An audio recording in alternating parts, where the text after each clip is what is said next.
Welcome back. વડોદરાની Mangalam hospital વિવાદમાં આવી છે। મંગલમ હોસ્પિટલે પાર્કિંગની જગ્યાને વેઇટિંગ એરિયા બનાવ્યું છે, જે બાદ રોડ પર વાહન પાર્ક કર્યા છે, જેથી સ્થાનિકોને હાલાકી પડી રહી છે। આ અંગે સ્થાનિકોએ અનેક વખત રજૂઆત કરી છે, આમ છતાં હોસ્પિટલ વિરુદ્ધ કોઈ કાર્યવાહી થતી નથી। ફાયર અને ટાઉન પ્લાનિંગ વિભાગની મિલીભગતને કારણે હોસ્પિટલે નિયમોનું ઉલ્લંઘન કર્યું હોય તેવા આક્ષેપ સાથે સ્થાનિકોએ હોસ્પિટલ વિરુદ્ધ કાર્યવાહી કરવાની માંગ કરી છે।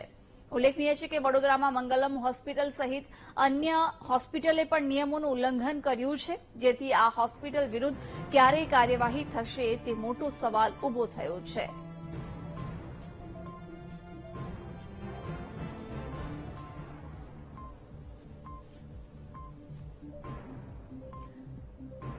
પાર્કિંગની જગ્યાનો ઉપયોગ બીજા કામ માટે થઈ રહ્યો છે, વેઇટિંગ એરિયા માટે પાર્કિંગનો ઉપયોગ થઈ રહ્યો છે, જેના કારણે મુસાફરોને મુશ્કેલીઓનો સામનો કરવો પડી રહ્યો છે।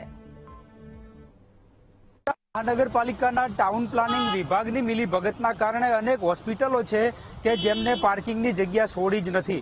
અહીંયા વાસણા ભાયલી રોડ ઉપર આપ જોઈ રહ્યા છો મંગલમ હોસ્પિટલ, અને એને 7 માળનું બિલ્ડિંગ બનાવી દીધું, પરંતુ અહીંયા નીચે જે પાર્કિંગની વ્યવસ્થા રાખવી જોઈએ પાર્કિંગની વ્યવસ્થા જ રાખી નથી, અને એના કારણે બહારની સાઈડમાં વાહનો છે પાર્ક કરાવવામાં આવે છે, સામેની સાઈડ વાહનો પાર્ક કરાવવામાં આવી રહ્યા છે।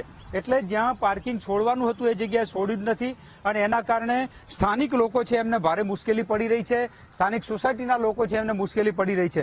શું કહો છો, તમે અહીંયા રહો છો, કેટલી મુશ્કેલી આ હોસ્પિટલે પોતાનું પાર્કિંગ જ નથી છોડ્યું? સૌથી પહેલા તો હું અહીંયા સોસાયટીમાં રહું છું, અને અમે અહીંથી નીકળવા માટે અમારે બહુ જ મુશ્કેલીનો સામનો કરવો પડે છે, અને આ લોકો ગમે ત્યાં ગાડીઓનું પણ પાર્કિંગ કરાવી દે છે, કારણ કે પબ્લિક છે, પબ્લિકને તો કેવું, જો પાર્કિંગ નહીં મળે તો રોડ પર કરી દેશે, એ લોકો સિક્યુરિટીને ગાંઠવાના નથી, એટલે એકંદરે મુસીબત અમને થાય છે, ઝઘડા અમારા થતા હોય છે। પાર્કિંગ બહાર કરાવે છે, એમની પાર્કિંગની કોઈ જગ્યા નથી। ઇવન તો તમે જુઓ કે એમનું જનરેટર બી બહાર મૂકી છે, એની નીચે તમે જુઓ કે ટ્રાન્સફોર્મર, આટલું મોટું ટ્રાન્સફોર્મર છે, એની નીચે આ પેલું જનરેટર મૂક્યું છે। કાલે ઉઠીને કઈ મોટી હોનારત સર્જાય તો એની જવાબદારી કોની રહેશે? સ્થાનિક લોકો પૂછી રહ્યા છે હોનારત થાય તો જવાબદારી કોની? આપ અહીંયા જોઈ રહ્યા છો કે જે કોર્પોરેશનના નિયમો છે એ પ્રમાણે નીચેના ભાગે પાર્કિંગ જે કાઢવાનું હોય ત્યાં દર્દીના સગાઓની બેસવાની વ્યવસ્થા કરી દેવામાં આવી છે, અન્ય સરસામાન મૂકવામાં આવ્યો છે।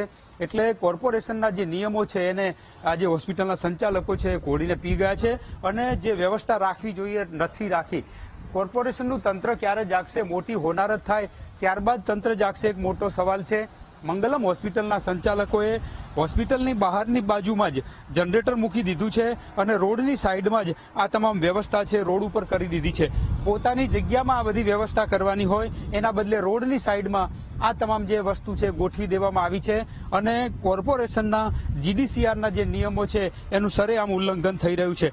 આવી અનેક વડોદરામાં હોસ્પિટલો છે, અને આ હોસ્પિટલના સંચાલકોના વિરુદ્ધમાં કેવી રીતે કોણ કાર્યવાહી કરશે, એક મોટો સવાલ છે। વડોદરા કોર્પોરેશનનું ટાઉન પ્લાનિંગ વિભાગ શું મોટી હોનારતની રાહ જોઈ રહ્યું છે, એવા લોકો સવાલ કરી રહ્યા છે। કેમેરામેન કિશોર ક્ષીરસાગર સાથે માનુ ચાવડા, VTV ન્યૂઝ, વડોદરા। BMCમાં બધા જ ડોક્યુમેન્ટ આપેલા છે, એમની પાસે છે। સ્થળ ઉપરનું પાર્કિંગ, હું તમને એ જ કહું છું, સ્થળ ઉપરનું જે પણ પાર્કિંગ છે, જે પણ નકશાઓ છે, બધા જ VMCમાં આપેલા છે, અને ત્યાંથી તમને મળી જશે। નકશા જોવા કરતા અહીંયા સ્થળ ઉપર પાર્કિંગ ક્યાં? અહીંયા આવતા જે દર્દીઓ છે એમના સગા સંબંધી વાહન ક્યાં પાર્ક કરે? તમને અત્યારે કઈ જગ્યાએ લાગે છે? તમારી પાર્કિંગની વ્યવસ્થા નથી લાગતી? અમારી પાર્કિંગની વ્યવસ્થા ના હોય તો હોસ્પિટલમાં દર્દીઓ કેવી રીતે આવે? તમે જે પાર્કિંગ જેમ છોડેલું છે ને ત્યાં તમે દર્દીના સગાને બેસવા માટેની વ્યવસ્થા કરી દીધી, એવું તમે કઈ રીતે કહી શકો? મને જાણમાં છે પાર્કિંગ આવ્યું છે નીચે જ્યાં બેસવા। હા, તો પછી તો VMC વાળાએ આવવું જોઈએ ને અમારી પાસે।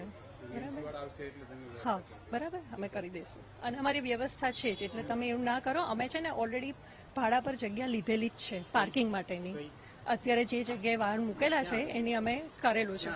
એનું મને માફ કરજો, હું વધારે ઇન્ફોર્મેશન તમને નહીં આપી શકું, પણ મારી પાસે છે ને, ના એવું નહીં આપી શકું। આઈ એમ રિયલી વેરી